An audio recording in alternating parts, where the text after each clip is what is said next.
develop an actual piece of paper that might have photos of what her structures are. Then scaffold that off. When she has 2, then let's have her do 3. When she has 3, then she has a peer buddy, and go back and forth. But what we found was when we made these suggestions, that at times the special ed teachers, for whatever reason, have a need capacity to do that. I think it's more diagnostic, it's more on the fly, and they can do that. But to ask a gen ed teacher to do that is hard. They haven't gone through the training, they haven't experienced the training. A lot of times, too, they have 23 to 25 students in their class. So what we were thinking was the interventionist would listen to their concerns, do some observations, go into the classroom and hands-on, on-site, model, possibly even foster making a schedule for that child. And then that in turn, as years went on, that teacher would accumulate and acquire those skill sets to work with that student. Another example I would say that might give you like a vision, because I know sometimes examples are better, and if I'm talking too much, you can just say stop and ask another question. But today we have students at William Allen. So some of our students are low in reading comprehension, but also in organization, study skills, and such. So I met with the William Allen health teacher today for about a half an hour on her prep, and we went over some study sets guidelines. We went over also tests. And I gave her some ideas about how to modify the test for the students. And she said, you know, I never thought of it that way. I never thought of chunking it or moving it or doing this.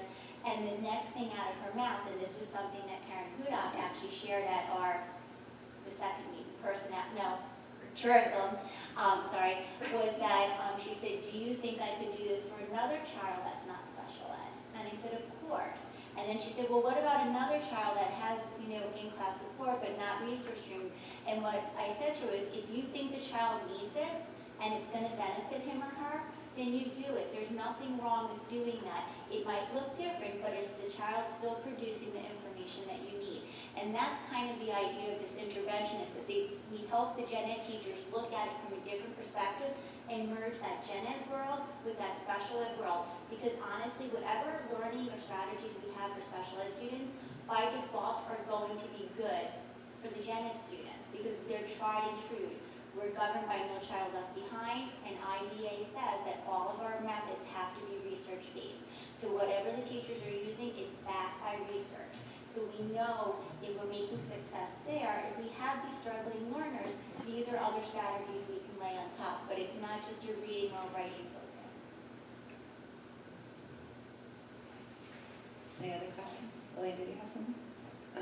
I guess I still am struggling with the idea that we talked about it, we presented it as we're going to stop kids who shouldn't get classified from getting classified because maybe they just need a little bit. But if that's our premise, then there should be some students who are in special ed who should be getting tweaked and coming out of special ed.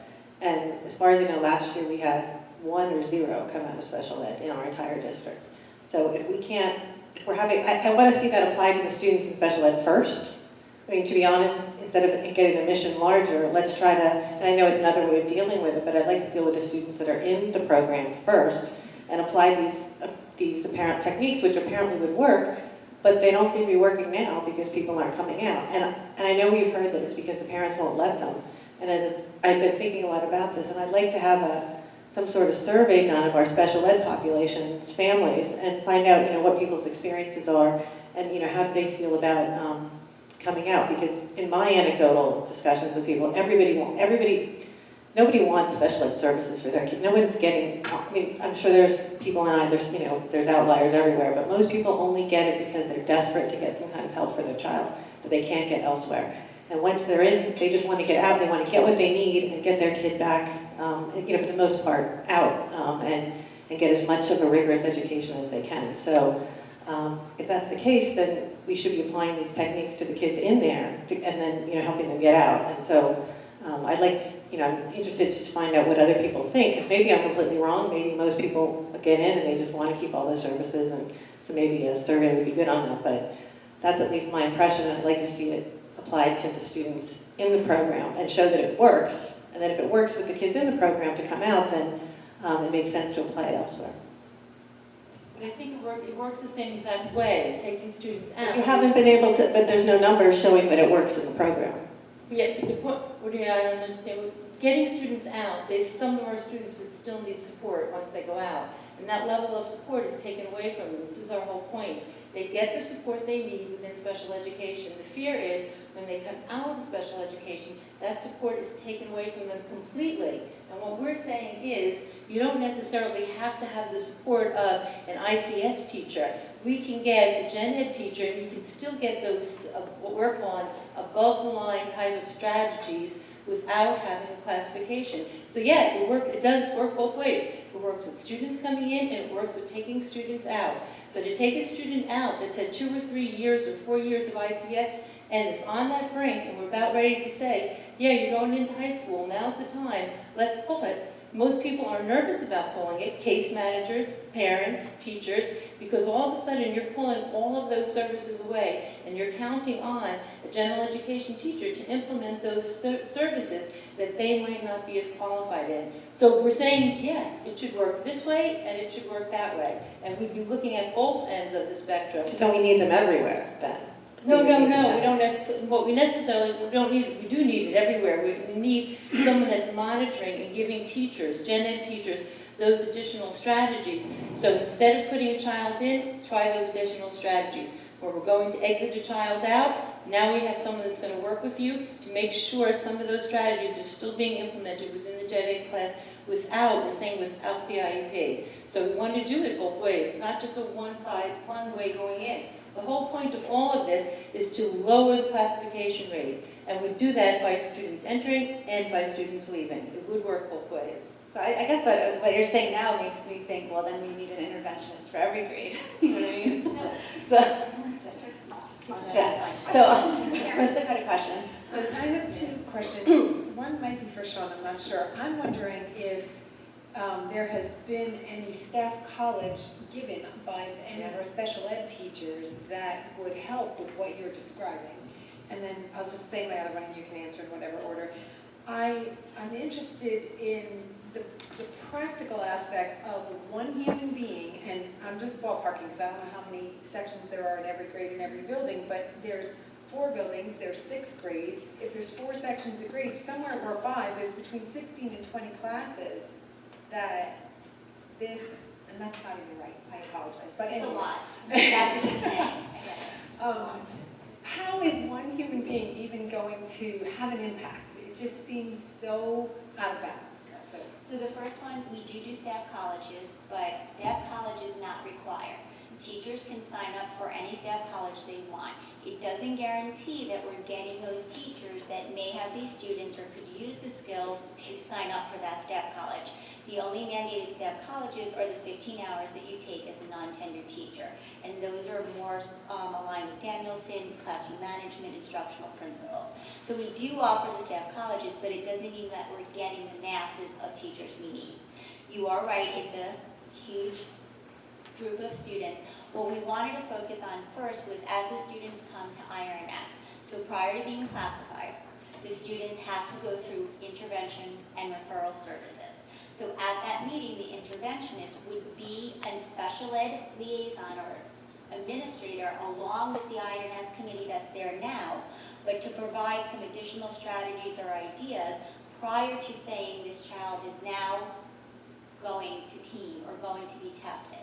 So what it would focus is on those students coming to IRNS, because obviously if the teacher is bringing them to IRNS, they are feeling that they're out of their bag of tricks, their toolbox is empty, they're not able to get any more strategies from their own repertoire, and they're looking for additional assistance. Also, prior to being, like I said, referred, this child comes through IMS. So what we look is that interventionist then would say to a teacher, let's say it's an organizational technique. A lot of times students might have trouble writing their homework in an agenda. It might be due to handwriting, it might be organization. So then that interventionist would work with that teacher to see, can they develop a method or a strategy to assist that child in getting their homework written. It might not be the same strategy that the gen ed students are working on. It might be scaffolding, it might be doing a little bit of both. Maybe the teacher fills in some of the students, but giving them other strategies so that the student does get the homework written and eventually scaffolding those out so the student becomes independent. But but we would first focus on the students that are coming to IRNS because we would feel those are the students that when we look at our referrals for each month from each building, those are the students that the teachers are most concerned about. Just a follow-up comment,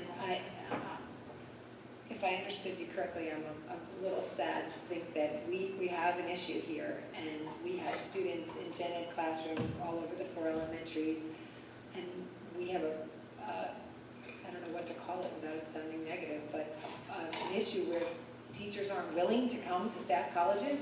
That's upsetting. I don't want to say they're not willing, but the staff colleges are also PD that are after school, and there's a numerous amount of them. So it's not, I don't want to say that they're not willing to come, but sometimes it might not work into their schedule either. So it's not that they don't want PD, they definitely love PD. Mike? I want to pick up a couple ideas. Elaine's, and the thing that I've been asking, I think you two about, it's my understanding that the regular education program is at a faster pace than the special ed program.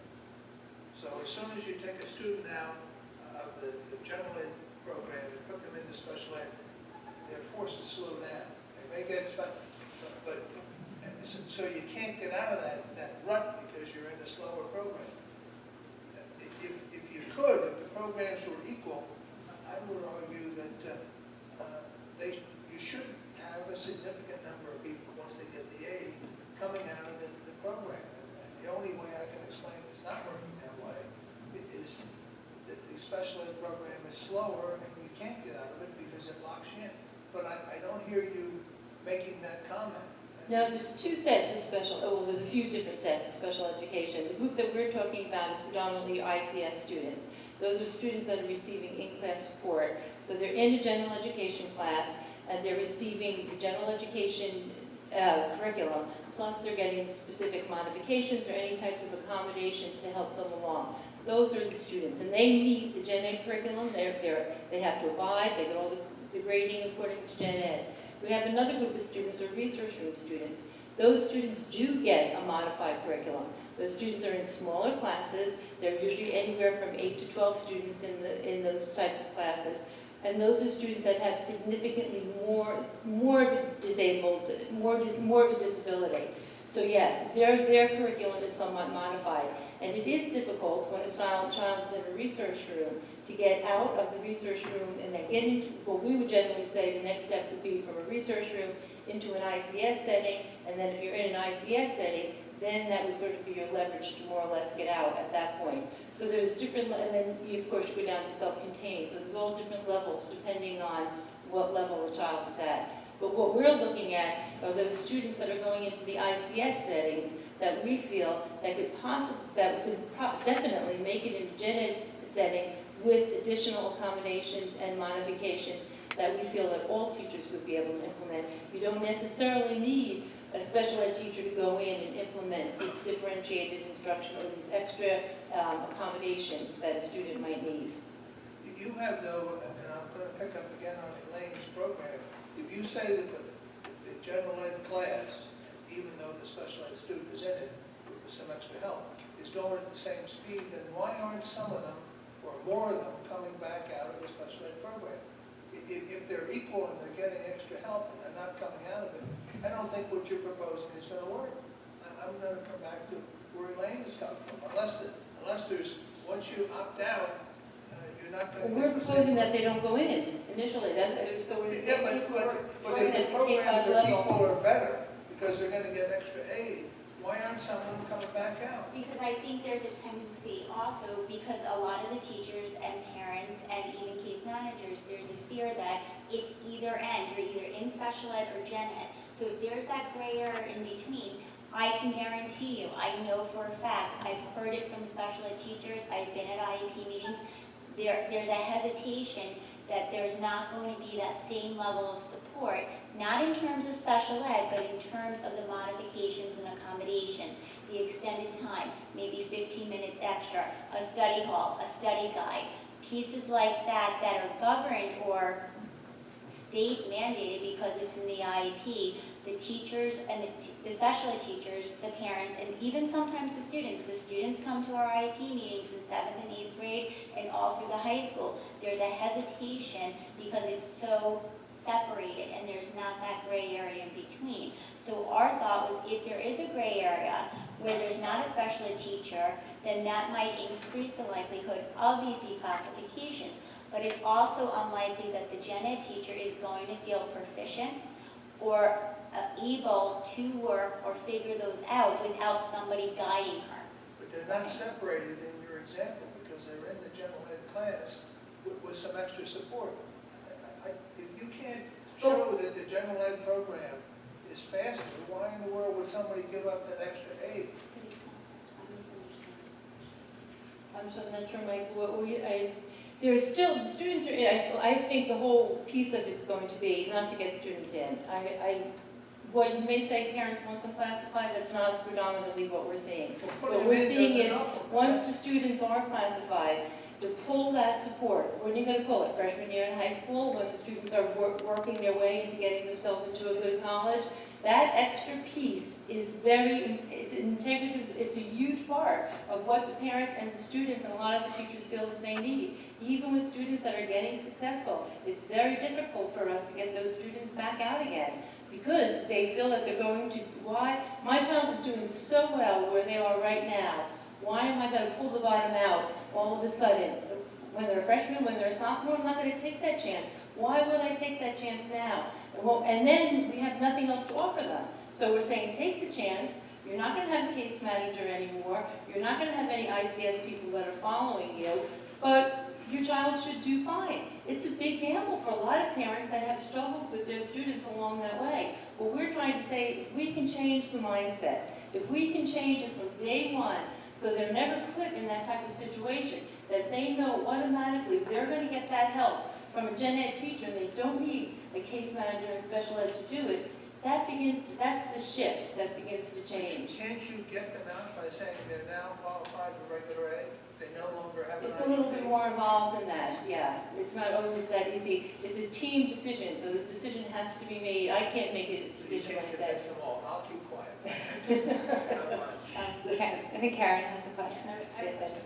And maybe just because the conversation keeps going back and forth between the, can you just remind me again what the target is for this early intervention? I thought it was elementary level, that was Right. young, and we keep talking about William Annan and the high schools. I'm just getting a little confused. So the interventionist would be K-5, would be a K-5 person that would work with the special ed students and with the struggling learners, gen ed students also. So, but what we're saying is by making this shift, it's also going to give us a little bit more time to work with the issues that we have at the K-12 level. Now we're sort of spread across the whole pendulum, and it's a little bit difficult to focus here, focus there, focus this way. What we're trying to do is streamline it a little bit more so that we're able to deal with this situation here. We have some other situations that we'd like to deal with at the middle school, and we also have some situations that we'd like to deal with at the high school. So by sort of segmenting it out a little bit, we feel we'll be able to get to more students that way and lower classification. And some of the students that you would be targeting at the elementary level may or may not have worked with the reading specialists or instructional support teams, and if they did work with them, I'm assuming that it has failed that student, and that's why When they get referred. they get referred. Right. When they go to INRS, so some students do, from what we spoke to Dave about this again the other day, a lot of students do go to the specialist, then they'll work within the classroom, then they'll go to INRS. Sometimes the teacher can be to a point where they might just recommend a child to INRS, even without sometimes going through a reading specialist. So what we kind of want to do is have a stop guard there. So if any child is going to INRS, we're going to have someone that's looking, and we have looked at these in the past, look at those INRS forms and say, you haven't tried this, you haven't tried that, let's go back to the drawing board, let's try 5 to 6 other things, let's try it over a period of time. Then, we've extinguished all of that, then it's time to bring them back. I think conceptually this is a really good idea.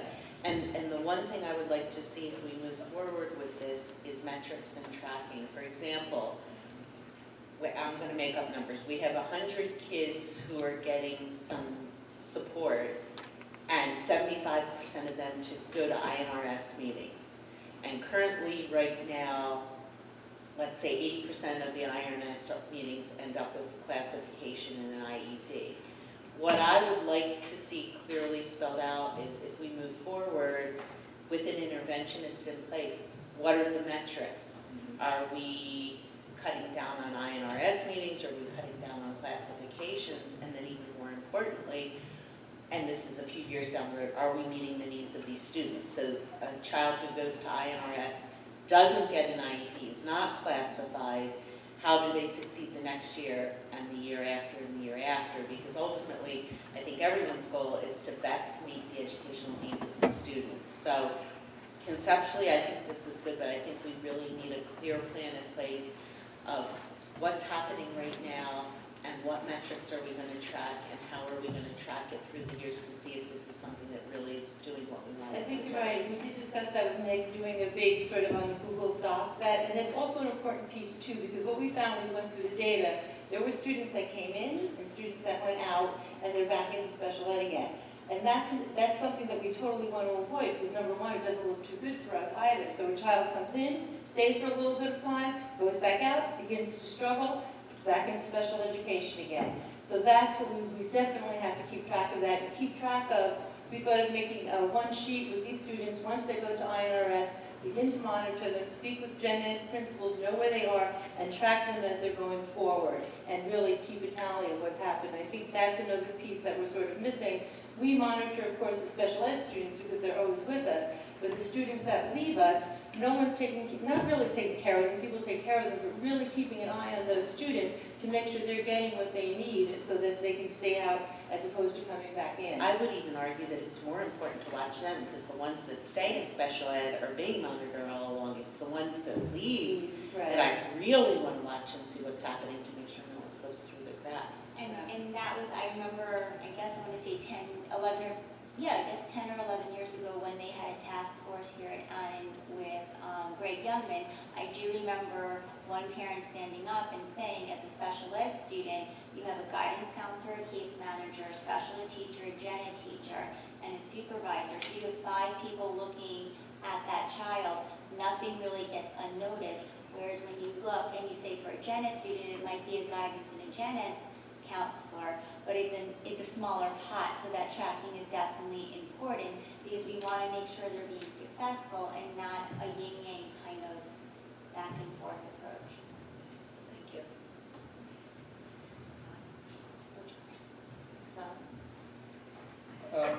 My background is not in special ed.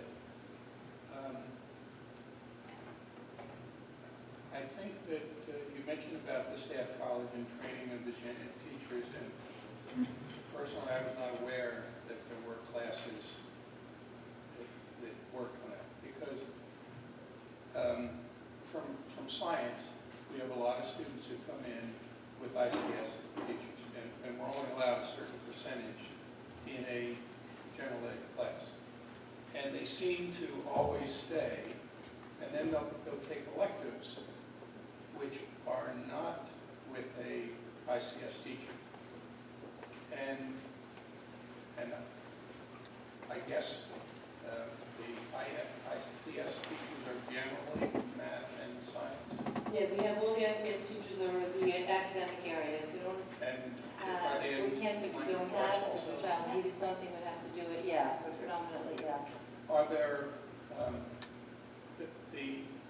it seems as though to me that when I see these students in the classes that I would teach, because I always taught with an ICS teacher, that they would go to other classes, and I don't know that those general ed teachers have had much training, but those students, many of them, don't seem to struggle. There may be some maybe in the math class, but in the other classes they don't. And they never seem to get declassified. Right, exactly. And is it because they are just stuck in that, well, I'm an ICS or I'm a special ed student? Or is it that those general ed teachers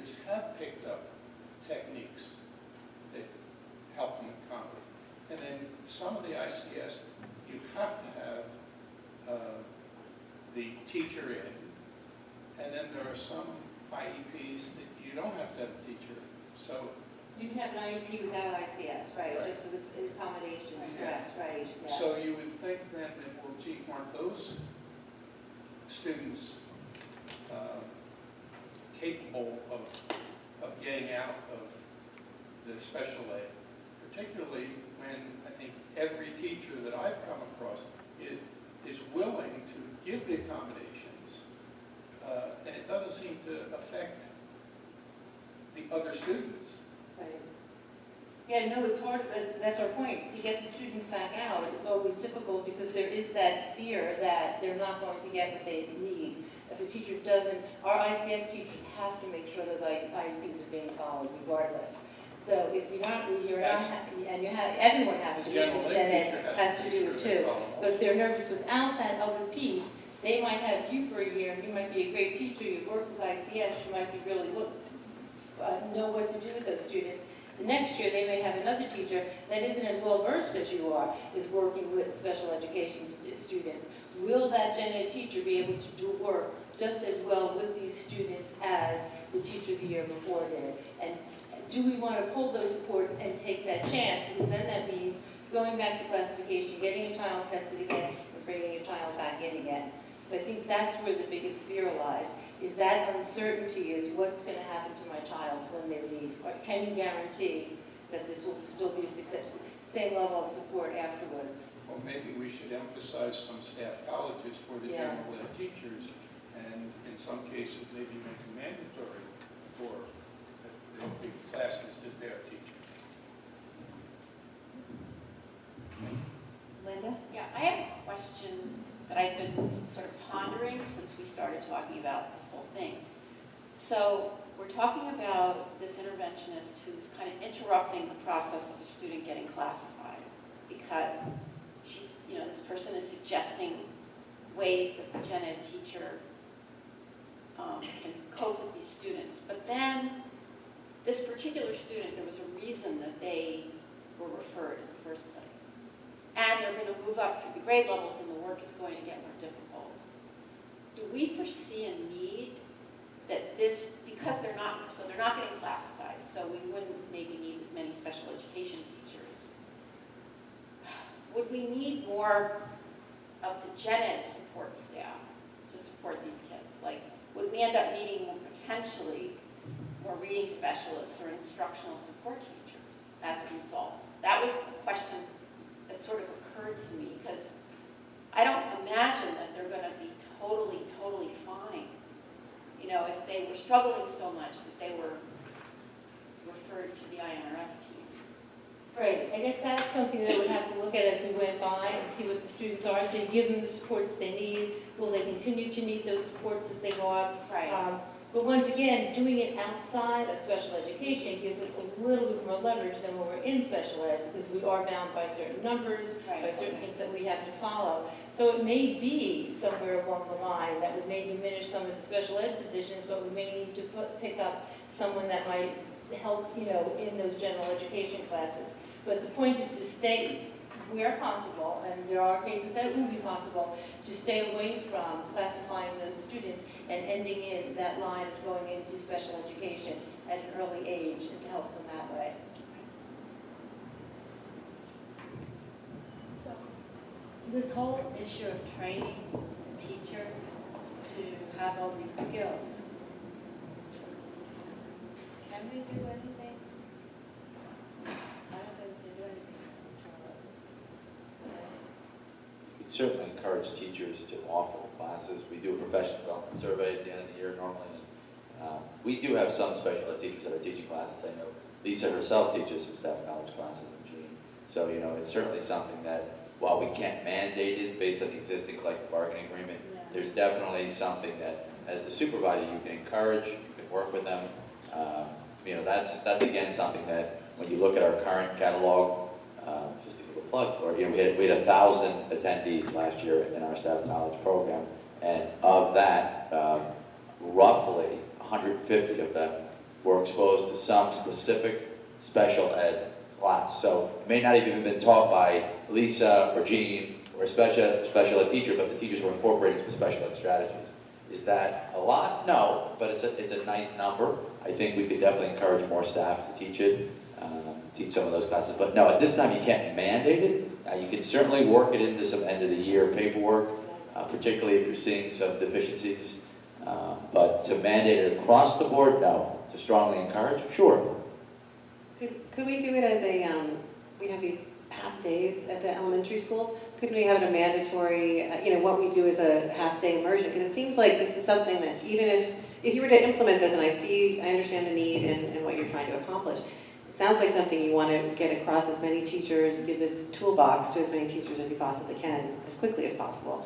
And the easiest way to do that would be to teach all the teachers. And Yeah. granted, you might need to do it by grade level, but that seems like that would be a more way to, get it across and give the teachers the opportunity to sort of hear each other's questions and, figure out how it works. Yeah, we could. We started doing that a little bit, Lisa, this year with the dyslexia training that she went in, but it's not just the giving the training. It's also going in and making sure this training is being implemented within the classroom and then the follow through. So there's like a whole other level to it too. It's great to have a class and tell you what you need to do and how you need to do it, but then you walk away at the end of the day and there's no follow through from someone going in. Have you tried this? Did you do this? Have you go in, model what I'm talking about? Lisa's had a lot of gen ed teachers that have come up to her after the dyslexia training and said to her, could you come in and do some modeling of some of the things that you just discussed, some of the things that you've just spoken about? So training, huge piece, and the more teachers we can get to that's imperative, it's totally imperative. But there's also some other components to it. It's not just always just train, go back and do it. You have to train, make sure they're doing it, go back in, once again, make sure that it's being done right. And I think the biggest thing is that it's not that teachers are not willing, all teachers are really willing to do all of this. They need our support, and they need to know how to do it. We have to give them the tools, and I think sometimes they don't always have the tools to do what they want to do, actually. And part of even when we look at training the gen ed teachers or special ed teachers, it's a gradual release. So you're doing the direct instruction, you're modeling for them, you're doing for the students guided practice, and then you release the students. So if that gradual release of responsibility is proven research on how to instruct students, it would lend itself to be the same way you would instruct teachers. So direct instruction, modeling, guided practice on your own and independence. So even the dyslexic training, that was that half-day pull-out, I think, in February. We're doing another half-day on Wednesday. So the request was that I do another training. So I'm doing another training. If I walk into a building at each of the elementary buildings, I had at least 3 or 4 teachers grab me and say, please come into my classroom. Can you model this for me? I can't. I just simply can't, not with the load that I have here. And that just kind of reiterated from the surveys and the exit slips from the teachers that they themselves need this and they feel the need for it as well.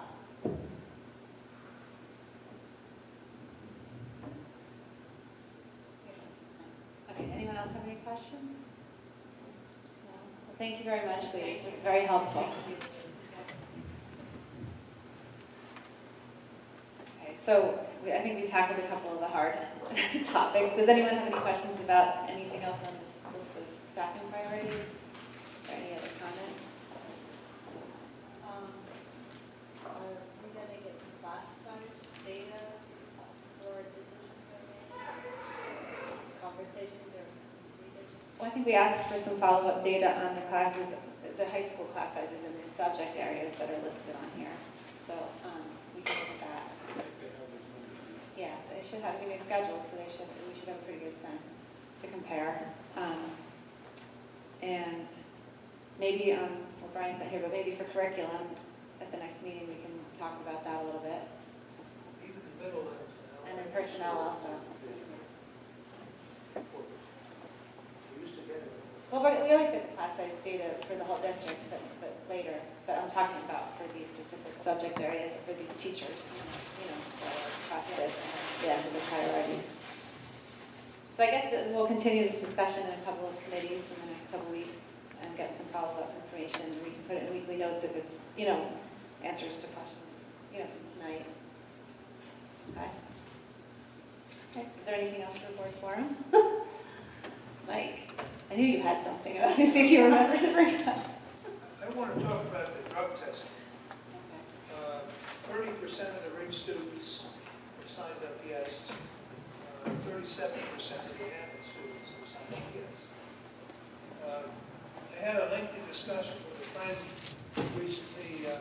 Said some kids are not going to do drugs no matter what happens. And some kids are going to do drugs no matter what happens.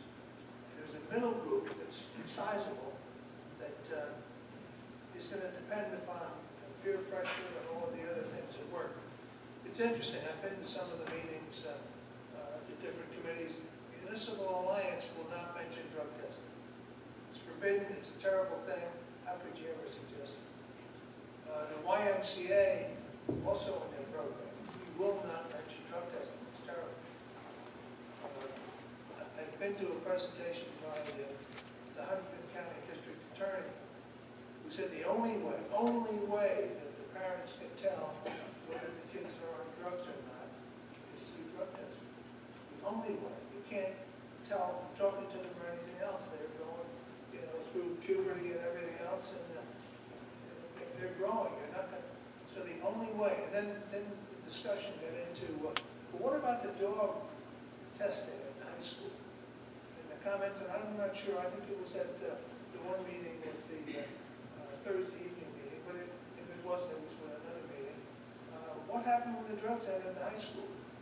And the answer was, my gosh, all the students lined up at the bathroom. They couldn't get rid of the stuff quick enough. That was that. Yeah. Oh, it was in their pockets. And the district attorney from Huntington said, like it or not, you have a serious problem. You're in that type of community, and you have a problem. We haven't done a very good job of selling or follow-up. I have a couple grandchildren, and I called before this meeting and said, gee, how did you sign up? One at Annan and one at the high school at this point. There'll be more. Well, gee, I couldn't get an answer. And I finally got an answer. Yeah, we're going to sign them up, yes. We're not going to fight you, Grandpa. But we didn't do it yet. The pressure is not there. The selling job. The number of kids that we're losing, now I'm talking about the college kids and the kids that are out of college, from overdosing. That was something else someone said. Once addicted, you have it for life. You're not going to outgrow this thing. And this is such a serious problem. We haven't done a very good job of selling. As I remember, the Central Huntington group that came to talk to us 4 or 5 years ago when we were considering the mandatory testing. 80% was their number, as I recall. 30% they laughed. It's not going to work.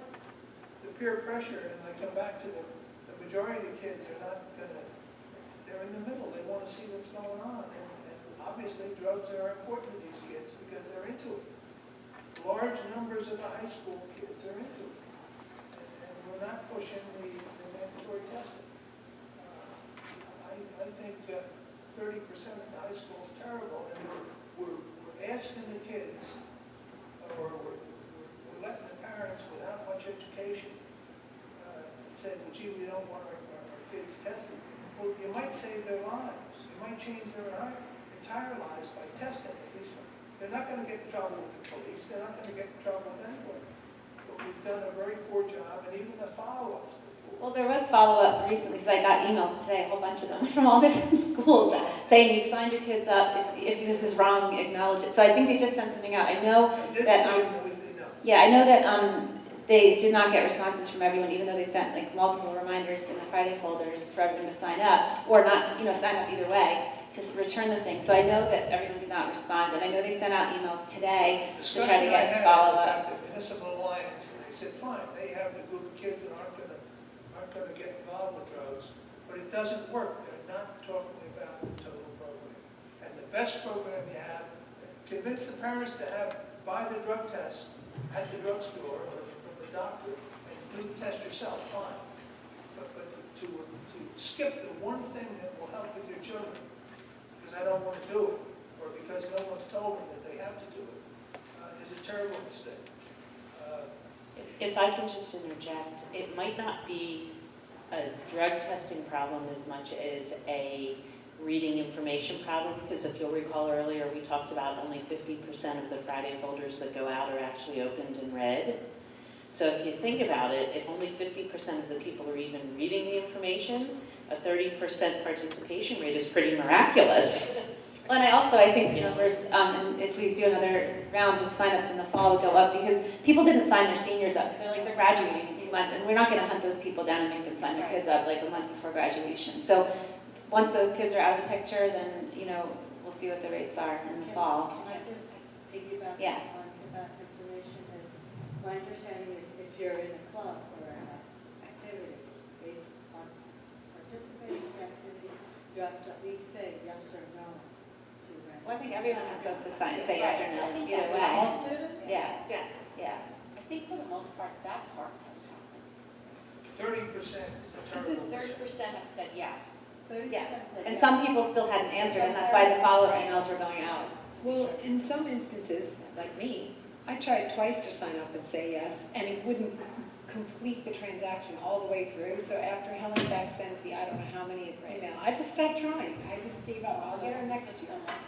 And like you So there said- might have been problems with people's signups then? Yeah. Yes. So, and I I talked about it with Nick at one of our meetings, so he was Okay, he aware knew about it? Okay. Maybe too many people were trying to do it Right. at once, and they've been right after the email. Well, I got so many reminders that I asked Nick to check if I actually signed up, and I'm like, you guys do it right? So he checked, and my kids were in there, because I wasn't sure, because I thought I signed up. John? Mike, I totally agree with you, but I don't know how we can get people, parents who don't believe that this is a problem, to do something until some tragedy occurs. And, that we can't, so far, get people to accept mandatory drug testing. And we're doing the best we can, I think, as far as this voluntary program. And when my kids were in high school, we still had the same problem that with parents. I knew what my kid was doing, or at least I found out later. Which is difficult. But there are parents who have their heads in the sand. Yeah. And I don't know how we're going to change that. No matter how much education or how many advertisements on TV, they're going to say, oh, that's not my kid. It's a shame. My argument, and I think this has been a good meeting because we've had a discussion, but my argument is when you praise a group that won't even talk about why testing is important, and they duck it, they say, oh, testing's terrible, you're encouraging the parents not to do the testing, and I think we have to just keep on talking about it. Your point's probably wonderful about the seniors, great, and if we can get that number up, it's going to work better, but I have great difficulty with a lot of the community, including the official organizations, that won't even talk about drug testing. And it's the one thing that I hear, it's the only thing that's going to identify the kids that have a problem. And we don't want to even talk about it. So I don't want to hear we're going to have a fun run, or we're going to have this special. That's all a joke. It's for the public, but it's to deceive them that we're not doing anything. And so that's my 2 cents. I'm not happy with the numbers. If they jump up, wonderful. Well, I wanted to make a comment. It may be too that this is a very, very new program, and we may find over time, as the program runs, that maybe more people will sign up. Yeah. I mean, I remember back when I lived in California, one of the schools in the district went to a year-round schedule, and everybody was kind of taking a wait-and-see approach, and, well, let the other families sign up, and we'll kind of see how that works out, and then if it's good, then we'll sign up. And so there may be a little bit of that going with this, where people want to kind of see how it hasn't been implemented yet. So people may want to take, if they're a little bit on the fence, they might kind of wait and see how the program goes, and then they'll find out a little bit more about it, and realize, oh yeah, they really do maintain privacy and all that. And then so we may, in the next year or so, we hopefully will see some increase in people signing up. That's sort of my hope anyway. Yeah, I mean, the signups were higher in 9th grade than they were in 10th grade, Yeah. and higher than 11th grade and stuff. So, and Annan was pretty high in 8th grade. I think a lot of people, they just think the 6th graders, it was applicable or something for them yet. So they may not have signed up, but the numbers in 9th grade were fairly encouraging. I've also heard in other communities didn't start out really like well received, but then over time, you know, it became a more like well received. People saw that it was, you know, a well-run program and stuff. So I'm hoping that, you know, that as time goes on, we'll see more signups. Sounds like water. Okay, I move for adjournment. Okay, second. Wait, I have one. I know, they adjourned already. No, I just want to confirm that curriculum will at least address the issue of that student that she had questions about. Yes, we will, yes, no, I said we will, Right? yes, And report out on that. yes, Oh, yes. yes, I agree. I definitely would like to support that. Yeah. I agree. Elaine and Beverly. Okay, can we have another motion for adjournment? Elaine and Bev, seconded.